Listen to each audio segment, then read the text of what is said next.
आपकी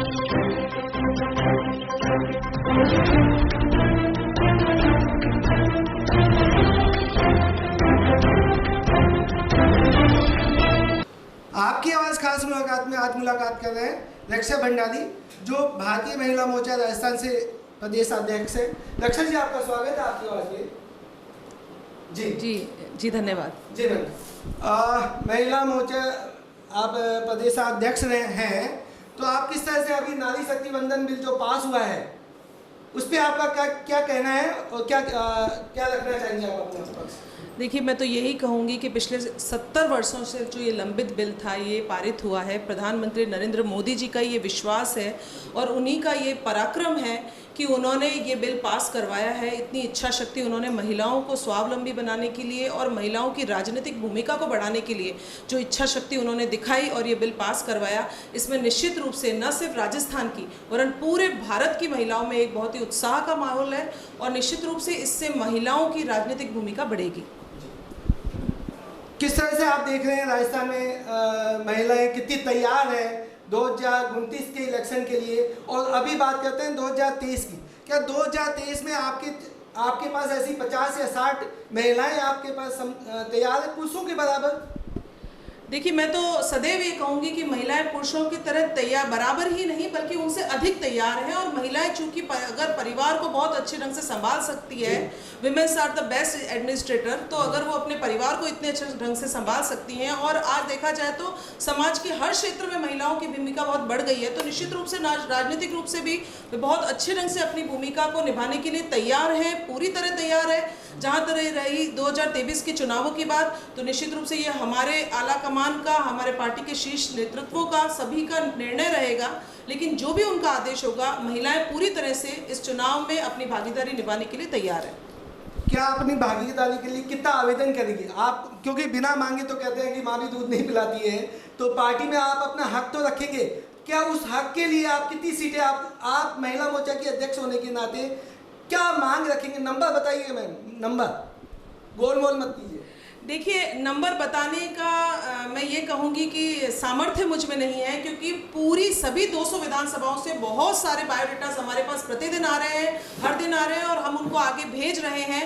निर्णय ये हमारे शीर्ष नेतृत्व का है और निश्चित रूप से मुझे विश्वास है कि हमारा शीर्ष नेतृत्व बहुत अधिक से अधिक महिलाओं को इस बार चांस देगा इस चुनाव में लड़ने का। तो अब देखिए, पूजा जी से बात करते हैं। राष्ट्रीय नेतृत्व में आप काफ़ी टाइम से काम कर रही है। पूजा जी, आपका इस बिल को लेकर किस तरह से आप प्रोत्साहित हैं और क्या कहना चाहेंगे इस बिल को? मैं ही नहीं, पूरे राजस्थान की, पूरे देश की, भारत की मातृशक्ति बहुत उत्साहित है और बहुत उसमें उमंग है, ऊर्जा है कि जो महिला शक्ति अपने राजनीतिक रुझान को उसने पुरुषों से ज़्यादा वोट देकर जिसको साबित किया, आज उसी रुझान को, उनकी उस इच्छा शक्ति को देखते हुए मोदी जी ने सारे क्षेत्रों में उनके लिए द्वार खोले और राजनीति में उनकी बराबर की हिस्सेदारी को स्थापित करने के लिए उसके प्रति प्रतिबद्धता दिखाते हुए जिस तरह से मोदी जी ने महिलाओं के नारी शक्ति वंदन यानी शक्ति को वंदन करते हुए उनको उचित स्थान दिलाने का जो कार्य किया है, तो पूरा महिला मोर्चा, देश की पूरी मातृशक्ति हर्षोल्लास है उनके बीच में और उमंग है। निश्चित तौर पे ये जो बिल है, हम आर्थिक, सामाजिक हर क्षेत्र में महिला को बढ़ाने की कोशिश कर रहे हैं, लेकिन राजनीति में क्योंकि जो कानून बनाने की जो सदन है वहाँ भी महिलाओं की भागीदारी हो, महिलाओं की बात को रखने के लिए उनका प्रतिशत बहुतता में रहे, ऐसी कोशिश जो मोदी जी ने की है, ये निश्चय इसके बहुत सुखद परिणाम आने वाले हैं और आने वाले भविष्य में ये देश की शक्ति, ये 50% आबादी सही मायने में न्यायपूर्वक जो काम होगा उसमें अपना पूरा योगदान देगी। मैं आगे जानना चाहूँगा, आप हमारे व्यूअर्स को परिचय दें और आप अपने बिल के बारे में रखें। मैं ममता देवी, प्रदेश में महिला मोर्चा उपाध्यक्ष और साथ ही में नगर पालिका खाटू श्याम से चेयरमैन हूँ अभी वर्तमान में। महिला बिल को लेकर आपका क्या कहना है? 2 मिनट। देखिए, मैं तो मोदी जी को धन्यवाद देना चाहूँगी कि उन्होंने महिलाओं के बारे में सोचा। निश्चित रूप से महिलाएं अब आगे बढ़ेगी। जो ये बिल अब पारित हुआ है महिला आरक्षण की, तो मैं निश्चित रूप से कहना चाहूँगी कि इस बिल के पारित होने के बाद में महिलाएं सशक्तिकरण होगी, आगे बढ़ेगी, महिलाओं को हर फील्ड में मौका मिलेगा आगे जाने का, चाहे वो राजनीतिक क्षेत्र हो, चाहे वो प्रशासनिक क्षेत्र हो। निश्चित रूप से महिलाएं अपनी भागीदारी सुनिश्चित करेगी। धन्यवाद। दीपा जी आप भी अपना परिचय दें और हमारे व्यूअर्स को क्या देख रही हैं आप? मैं दीपा नाथावत, प्रदेश मंत्री महिला मोर्चा। मैं यही कहना चाहूँगी कि कहीं ना कहीं हम जो देखे जा रहे हैं, बहुत युग चले आ रहे हैं, कहीं ना कहीं बराबरी की बात हमेशा करी जाती थी कि महिलाएं पुरुषों से कम नहीं है, और देखा जाए तो कम थी भी नहीं। महिलाओं ने हर क्षेत्र में अपना बढ़ चढ़ के योगदान दिया। आज महिलाएं प्लेन भी उड़ा रही है तो महिलाएं ट्रेन भी चला रही है। आज सब्जी का छोटा सा ठेला लगा के महिला भी व्यावसायिक रूप से भी अपने पति का और अपने परिवार का पालन पोषण कर रही है। खेत में अपने पति के साथ बराबरी से खेती करके वहाँ भी अपना काम कर रही है। लेकिन कहीं ना कहीं मन में एक टीस उठती थी कि बराबरी का हमें कहने को लिए तो हम बराबर हैं, लेकिन क्या हम सही में बराबर हैं? लेकिन जो मोदी जी ने ये बिल 33% महिलाओं के लिए रिजर्व किया है, उसके लिए मैं मोदी जी का हार्दिक आभार और अभिनंदन करना चाहूँगी कि आज मोदी जी ने हमें बराबरी का हक दिलाया। तो हम सब महिला शक्ति और पूरा देश क्या, पूरा विदेश बहुत गौरवान्वित महसूस करते हैं। जी, आप लगता है अभी बीजेपी में, तो आप अपनी इस बिल को किस तरह से देखते हैं और महिलाओं की तैयारी को लेकर आप क्या कहना चाहिए? देखिए, महिलाएं सदैव से तैयार थी, महिलाएं जन्मों से तैयार थी, मगर ये केवल हमारे यशस्वी आदरणीय प्रधानमंत्री नरेंद्र मोदी जी का ही सपना था कि पिछले 9 सालों से उन्होंने सोचा तो सबसे पहले नारी के बारे में सोचा। चाहे आप जनधन के खाते देख लीजिए, चाहे आप मुद्रा का लोन देख लीजिए, चाहे आप उनके ऊपर पक्के छत की बात कर लीजिए, चाहे आप उनके लिए शौचालयों की बात कर लीजिए, चाहे आप उज्ज्वला से गैस के सिलेंडर की बात कर लीजिए, चाहे आप ट्रिपल तलाक की बात कर लीजिए, या आप उनको कश्मीर जैसे मुद्दे के अंदर या कश्मीर जैसे राज्य के अंदर उनकी पैतृक संपत्ति की बात कर लीजिए। अगर ये कोई सोच सकता था तो सिर्फ हमारे माननीय प्रधानमंत्री जी सोच सकते थे। और अब जो बिल आया है जिसके अंदर 33% आरक्षण दिया जा रहा है, उसको लेकर सभी महिलाएं बहुत उत्साहित हैं, क्योंकि इस विश्व की, इस देश की आधी आबादी को अपना पूरा अधिकार मिलने को है, और जिसको आज तक सिर्फ अर्धांगिनी कहा जाता था अब वो विधायिका बनने की ओर है। इसके लिए बहुत बहुत आभार, अभिनंदन, साधुवाद। जी, आप बताइए आप क्या कहना चाहिए महिला बिल को लेकर? मैं राधा भारद्वाज, प्रदेश महामंत्री महिला मोर्चा राजस्थान। और जैसा कि अभी सभी ने विचार भी रखे हैं, मोदी जी ने जो नारी शक्ति वंदन अधिनियम जो लागू करके जो महिलाओं को उपहार दिया है, जो महिलाओं में शक्ति का संचार किया है, ऊर्जा का जो संचार किया है, वो देखते बनता है। अभी हम महिला मोर्चा के नारी शक्ति सम्मेलन के कार्यक्रम के माध्यम से जन जन तक गए, ढाणी ढाणी तक गए।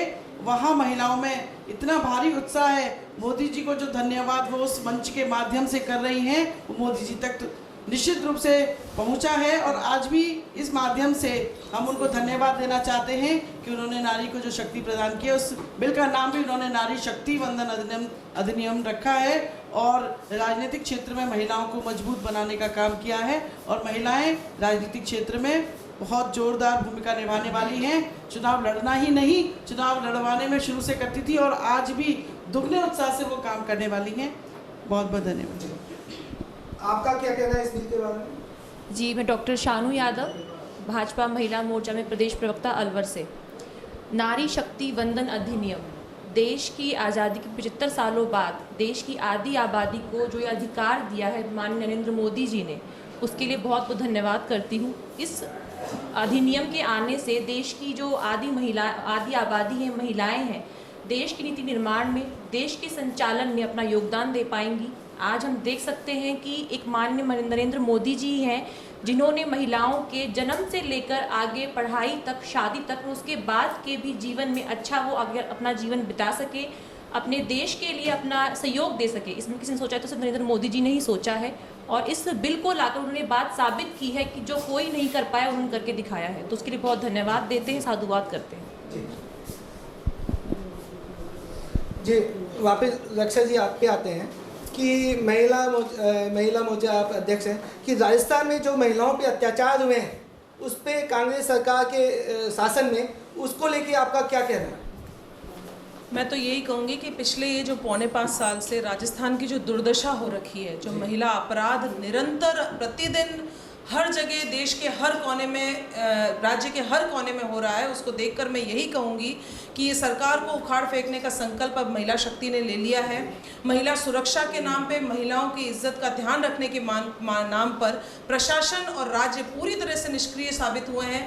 प्रतिदिन के 17 से 18 बलात्कार की घटनाएं घट रही हैं और लगभग इन 4.5 सालों में 35,000 से भी अधिक दुष्कर्म के मामले पूरी तरह से सामने आ चुके हैं। तो इस हाल में मैं यही कहूँगी कि इस कांग्रेस सरकार का पतन अब निश्चित है। ये सरकार जो है वो किसी भी तरह से महिलाओं की सुरक्षा को लेकर पूरी तरह से नकारा साबित हुई है और इसका हटना अब निश्चित है। महिलाओं को जो तैयारी को लेकर, वापस मैं तैयारी पे आता हूँ क्योंकि इम्पोर्टेंट वही मुद्दा है आज यहाँ पे आपसे बात करने का, चर्चा करने। कितनी % महिलाएं, कितनी नंबर की महिलाएं आप आवेदन रखना चाहेंगी कि 40 या 50 सीटें कम से कम महिलाओं को दी जाए? देखिए, महिला मोर्चा के अध्यक्ष होने के नाते मेरा सदैव यही मन रहेगा कि मेरी महिलाओं को अधिक से अधिक मात्रा में टिकट्स मिले, उन्हें चुनाव लड़ने का अवसर मिले और अधिक से अधिक जो महिला मोर्चा की बहनें हैं जिन्होंने भारतीय जनता पार्टी के कार्यकर्ता के रूप में निरंतर काम किया है, वे सभी बहनें आगे आएँ, ऐसा मेरी इच्छा हमेशा रहेगी। और इसी उद्देश्य से मैंने अपने हर उचित बायोडाटा को अपने शीर्ष नेतृत्व तक पहुंचाया है और मेरे सदैव प्रयास रहेंगे। परंतु जैसा कि मैं आपको पहले भी बता चुकी हूं कि भारतीय जनता पार्टी एक पूरी तरह से एक अनुशासित पार्टी है और जो भी निर्णय हमारे शीर्ष नेतृत्व का होगा वो हमारे सर माथे पे। प्रधानमंत्री जी ने जो ये महिलाओं को आरक्षण देकर उनका मान सम्मान बढ़ाया है, तो उसके बाद महिलाओं के पास कहने के लिए कुछ बहुत ज़्यादा है नहीं। हम तो बस यही कहेंगे कि हम उनके साथ खड़े हैं और इस विश्वास के साथ खड़े हैं कि वो हमें अधिक से अधिक आगे बढ़ने का मौका देंगे। पूजा जी, आपसे आखिरी सवाल, आप किस तरह से देख रहे हैं अभी प्रेजेंट नेतृत्व को, कांग्रेस के नेतृत्व को, राजस्थान में आने वाली सरकार के नेतृत्व को? क्या महिलाएं आरक्षण के बाद नए ऊर्जा के साथ महिलाएं आगे आएंगी?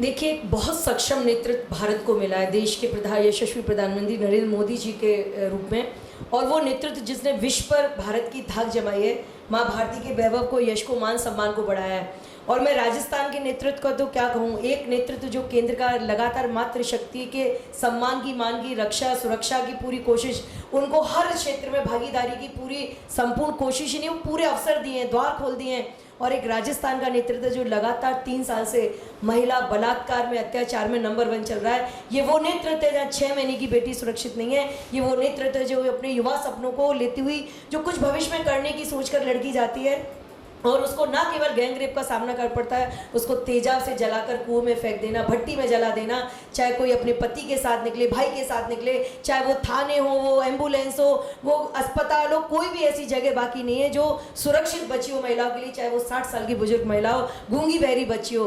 त्राहिमाम ये राजस्थान कर रहा है। युवा बेकार है, लाचार है यहाँ पर, उसके लगातार पेपर लीक हो रहे हैं, किसानों के हाल बदहाल हैं, सुसाइड कर रहे हैं किसान, जहाँ दलितों पे लगातार अत्याचार हो रहे हैं। ऐसे राजस्थान के नेतृत्व का क्या कहना, जिन्होंने राजस्थान को बिल्कुल, जिसका सत्यानाश कर दिया, भ्रष्टाचार में आकर डूबी है सरकार। तो ऐसे नेतृत्व को हटाने के लिए निश्चित तौर पर अरुण जी, ये प्रण राजस्थान की जनता कर चुकी है और ये आने वाली प्रचंड बहुमत की भारतीय जनता पार्टी की सरकार, ये जो थंब मेजोरिटी में जो हमारी सरकार बनने वाली है, ये बता देगी कि कांग्रेस ने किस तरह से राजस्थान में जंगल राज को स्थापित किया। लॉ एंड ऑर्डर नाम की यहाँ कोई चीज ही नहीं बची। कानून कहाँ है, कहाँ है मुख्यमंत्री, कहाँ है वो गृह मंत्री, कहाँ सो रहा है, कहाँ उसका दिन चल रहा है केवल और केवल कुर्सी बचाने में। और आज भी, आज 4.5 साल बाद अगर ये जागते हैं तो जागकर इनको केवल याद आती है घोषणाबाज योजना वाले मुख्यमंत्री ये कि आज पूरा शासन निकल गया कुर्सी बचाने में और अब जनता को ये लॉलीपॉप और टॉफी पकड़ा रहे हैं। तो इन्हें याद रखना होगा इस शासन को कि ये राजस्थान की बहुत समझदार जनता है और शासन प्रचंड बहुमत से भाजपा का लेकर आएगी। वो इनके कुशासन को देख चुकी है।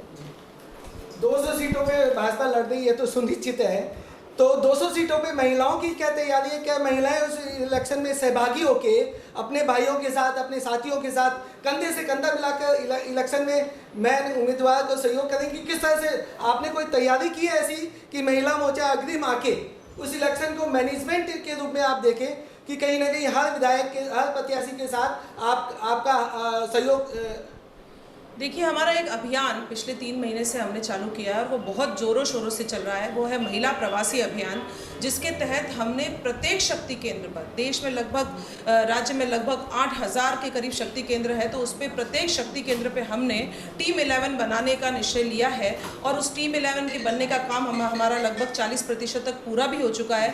तो ये जो इतनी बड़ी संख्या में मातृशक्ति बहनें भारतीय जनता पार्टी से जुड़कर काम करने के लिए आगे आई हैं, वे निश्चित रूप से चुनाव में भी अपनी भूमिका निभाएंगी। और उसी के साथ मैं तो ये कहूँगी कि भारतीय जनता पार्टी की महिलाएं जितनी भी कार्यकर्ता हैं, वे सभी की सभी इस पूरे चुनाव को पूरे जोर शोर से लड़कर, इस पूरे चुनाव के अंदर अपनी भूमिका को पूरे जोर शोर से निभाकर और भारतीय जनता पार्टी की प्रचंड बहुमत की सरकार लाने में समर्थ है।